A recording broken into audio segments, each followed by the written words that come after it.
жандык бей көңүлүбүз көп нерсеге иренди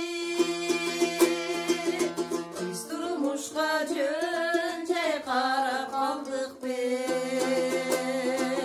биз турмушка жөн жай карап калдык бей